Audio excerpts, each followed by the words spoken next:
YCP party ఒక drama company లాగా తయారైంది.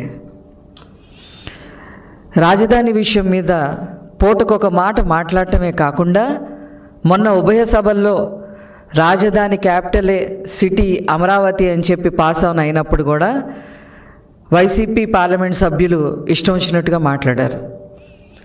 కొంతమంది ఇప్పుడు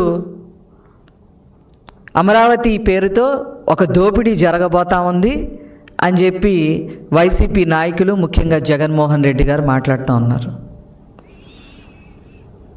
దోపిడీకి అభివృద్ధికి తేడా తెలియకుండా వైసీపీ నాయకులు ఉన్నారు అని చెప్పటంలో ఏమాత్రం కూడా అతిశయోక్తి లేదు.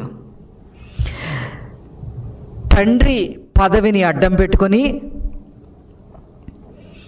వేల కోట్లు దోపిడీ చేసింది, వేల కోట్లు సంపాదించిన జగన్మోహన్ రెడ్డి ఆ డబ్బుల్ని దోపిడీ అని అంటారు. పోలవరం ప్రాజెక్టు పేరుతో మొబిలైజేషన్ అడ్వాన్సులు ముందే తీసేసుకొని ఆస్తులు పాస్తులు కొనుక్కున్నారు చూసారా మీ కుటుంబం, దాన్ని దోపిడీ అంటారు. వెంకట నరసయ్య అనే ఒక చేనేత వ్యక్తిని ముగ్గు గనుల కోసం హత్య చేసి వేల కోట్లు సంపాదించారే, దాన్ని దోపిడీ అని అంటారు. మనీ లాండరింగ్ కేసుల్లో ఇరుక్కొని మరి కొన్ని సంవత్సరాల పాటు బెయిల్ మీద మీరు తిరుగుతూ ఉన్నారే, ఆ మనీ లాండరింగ్ ఏదైతే చేశారో ఆ కేసులో ఇరుక్కొని తిరుగుతున్నారు చూసారా, దాన్ని దోపిడీ అని అంటారు.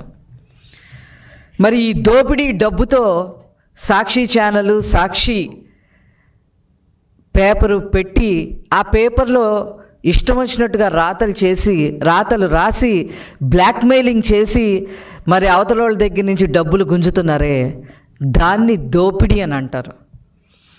అంతేకాకుండా భారతీ సిమెంట్స్ పేరుతో మరి వాళ్ళ సిమెంట్ ఫ్యాక్టరీలు బాగుండాలి అనే ఉద్దేశంతో ఏళ్ల తరబడి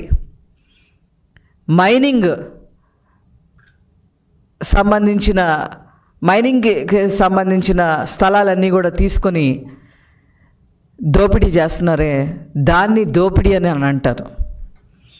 ఆ మైనింగ్ సంబంధించినవి అన్నీ కూడా లీజుకి తీసుకొని మరి దోపిడీ చేశారు కదా, దాన్ని దోపిడీ అని అంటారు. అట్లాగే మద్యపాన నిషేధం పేరుతో మద్యాన్ని డిజిటల్ మార్కెటింగ్లో అమ్మకుండా ఈరోజు ఆనాడు క్యాష్ లావాదేవీలు చేసి నెలకి 100 కోట్లు పైన బ్లాక్ మనీ సంపాదించారే, దాన్ని దోపిడీ అని అంటారు. మరి ఉత్తరాంధ్రలో ముఖ్యంగా విశాఖపట్నంలో మరి మీరు ముఖ్యమంత్రిగా ఉన్నప్పుడు విశాఖపట్నంలో 22A కింద చుక్క భూముల కింద ఏయో చూపించి మరి 41,000 ఎకరాలు కొట్టేశారే, దాన్ని దోపిడీ అంటారు. అదేవిధంగా ఎర్రచందనం మరి అడవుల్లోకి వెళ్ళిపోయి పందికొక్కుల్లాగా ఎక్కడ ఎర్రచందనం చెట్టు ఉంటే అక్కడ నరికేసి స్మగ్లింగ్ చేసి డబ్బులు సంపాదించారే, దాన్ని దోపిడీ అని అంటారు. అలాగే ఇసుక మాఫియా, అదేవిధంగా పేద ప్రజలు పొట్ట కొట్టే విధంగా సెంటు పట్టా భూమి అనేది తీసుకొచ్చి మరి గవర్నమెంట్ సొమ్మునే మరి కొట్టేశారే, దాన్ని దోపిడీ అని అంటారు. ఇంకా చెప్పాలి అని అంటే అన్యమతస్తుల్ని టీటీడీ చైర్మన్లుగా చేసి మరి సాక్షాత్తు తిరుమల వెంకటేశ్వర స్వామి యొక్క సొమ్ముని కొట్టేసి ఇప్పుడు అందులో నుంచి బయటికి రాలేక కింద మీద పడుతున్నారే, దాన్ని దోపిడీ అని అంటారు. అంతేగాని అమరావతిలో అభివృద్ధి జరుగుతుంది, యూనివర్సిటీలు వస్తున్నాయి, కేంద్రపాలిత సంస్థలు వస్తున్నాయి, ఒక స్పోర్ట్స్ సిటీ వస్తుంది, అదేవిధంగా క్వాంటమ్ వ్యాలీ వస్తుంది, గ్లోబల్ హబ్గా తయారు చేయటానికి ఐటీ గ్లోబల్ హబ్గా తయారు చేయటానికి ఐటీ పరిశ్రమలు వస్తున్నాయి. వేల మంది యువతకి ఉద్యోగాలు దొరికే రాజధానిగా అమరావతి తయారవుతుంది.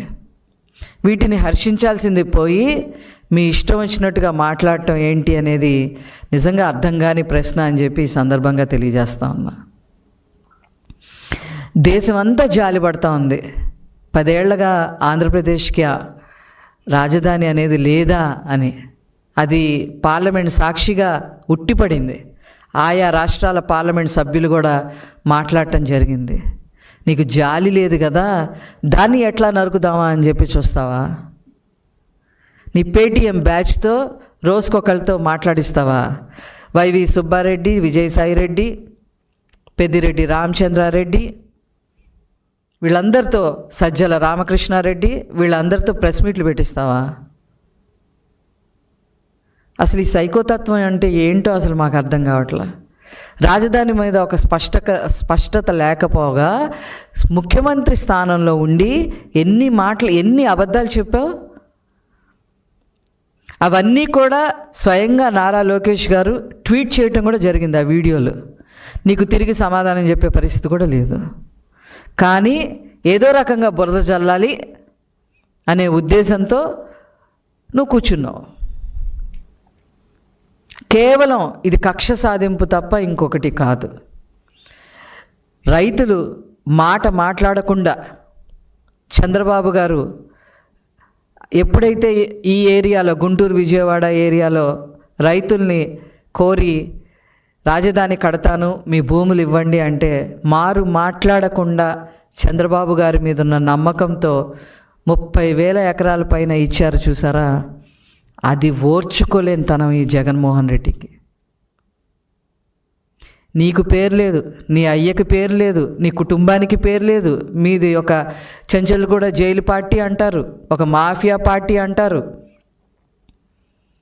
ఇవన్నీ ఇట్లాంటి పార్టీని ఆ పేర్లు రాకుండా దోపిడీ పార్టీ అని అంటారు.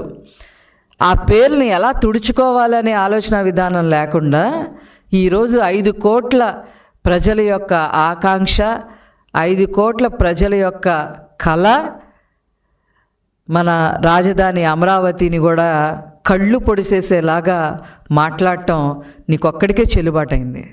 దీన్ని మేము తీవ్రంగా ఖండిస్తున్నాం. దోపిడీ అంటే ఏంటో తెలుసుకో, అభివృద్ధి అంటే ఏంటో తెలుసుకో, సెల్ఫ్ సస్టైనబుల్ ప్రాజెక్ట్ అంటే ఏంటో తెలుసుకో.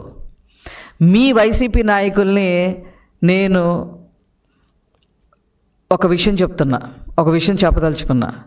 మీరు సెల్ఫ్ సస్టైనబుల్ ప్రాజెక్ట్ అంటే దాని మీనింగ్ ఏంటో తెలుసుకొని ప్రెస్ మీట్లకు రండి. అది కూడా తెలుసుకునే పరిస్థితి లేకపోతే మేము చేసేదేమీ లేదు. మాట్లాడితే మ్యావిగన్ అంటారు, అదంటారు, ఇదంటారు. ఈ మ్యావిగన్ ఏంటి నేను అడిగితే అదేదో పిచ్చిముదిరే ట్యాబ్లెట్ అంట. దాని పేరు ఏదో ట్యాబ్లెట్ అని చెప్తున్నారు, ఏదో పిచ్చిముదిరే ట్యాబ్లెట్లు అని. ఏం పనులు ఈ పనులు? అసలు మీకు ఒక బాధ్యత ఉందా? అందుకే నేను అన్నాను, ఈ వైసీపీ పార్టీ ఒక డ్రామా కంపెనీ కన్నా హీనంగా తయారైంది.